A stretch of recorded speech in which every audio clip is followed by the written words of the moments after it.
Hello, and you're very welcome to You Thought the Woods Were Boring on this very special day. You can probably tell what it is by the shamrock I'm wearing here and my green shirt, but it is in fact today St. Patrick's Day.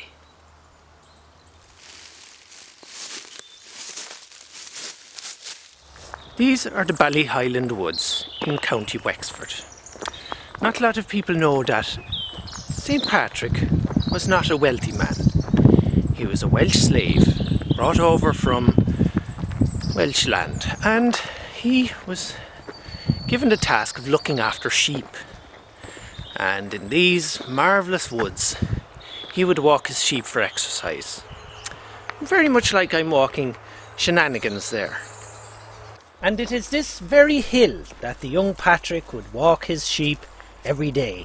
Come on, Shenanigans.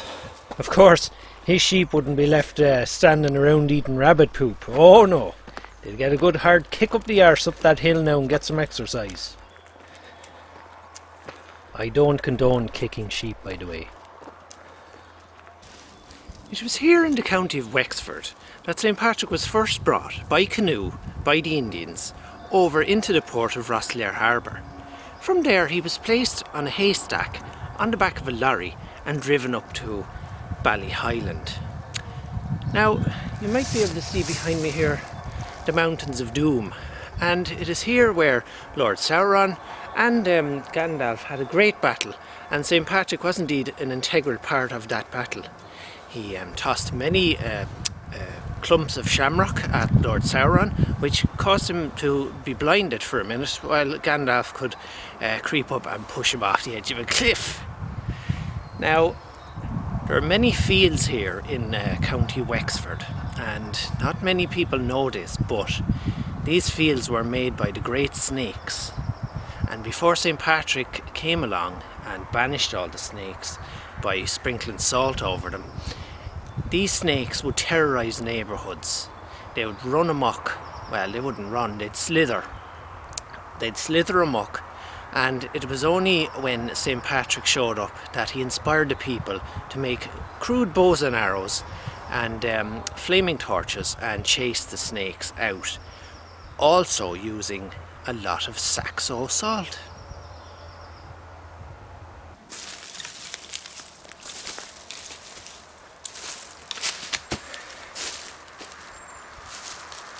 St. Patrick was a great friend of the elves and the dwarves, and it is the dwarves who gave him this magical staff. On it you can clearly see where he was able to lodge the plastic bottle of Saxo salt, and from a distance he was able to safely sprinkle the salt onto the giant snakes. Go on, you little fecker, have a bit of salt there.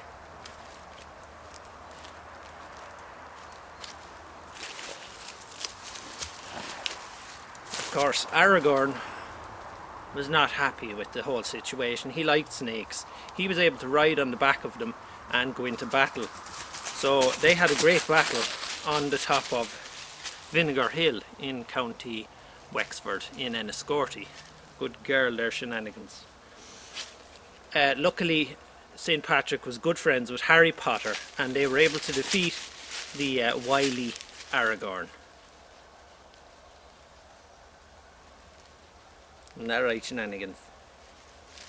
St. Patrick's favourite plant was shamrock, and you can see by the 3 leaves here that it is a very distinctive plant, and it was thought to be lucky if you found a shamrock with one single leaf on it, but not a lot of stock was put into that now, I think, because you know, it'd be quite rare that you'd find a plant with only one leaf on it, you know. After the great battle of Minas Tirith and the Clone Wars, St. Patrick was a very tired old man. He had defeated the Sith, he had defeated Lord Sauron, he had defeated goblins, and indeed he had defeated the giant snakes. And all of this took a great toll on his mental health. He started talking in his sleep, and then he started talking when he was awake. but nobody could tell whether he was asleep or awake because he slept with his eyes open. And indeed, many's the time people would take his dreams to be some kind of prophecy.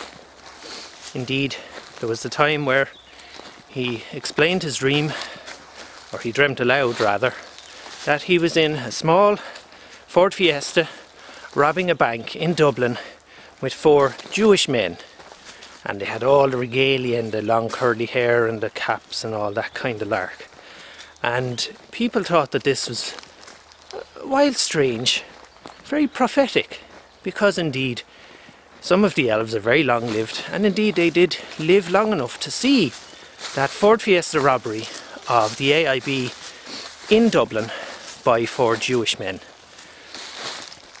So he retired. St. Patrick came back to the woods from whence he banished the great snakes of Loch Ness, and he built a small home. And it is here where he built a small wooden shack and lived out the end of his days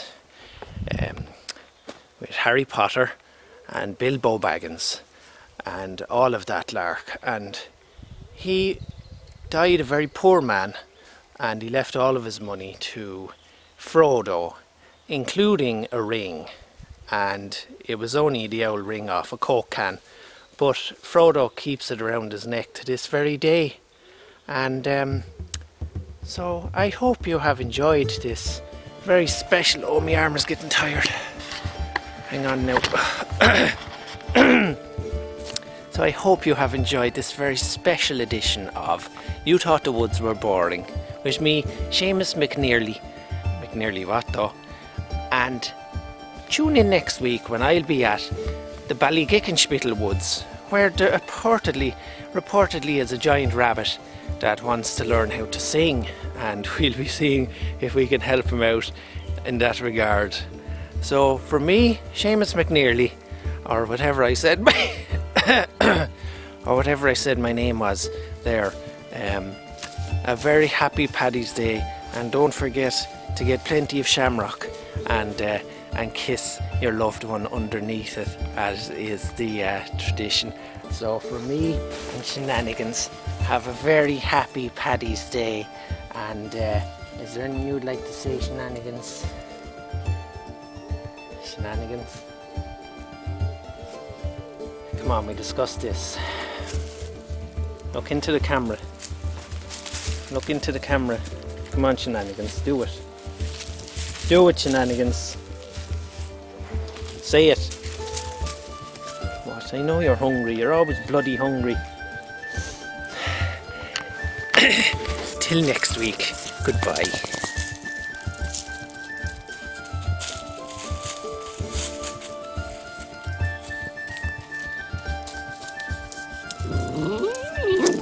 Oh yeah, now you're doing it.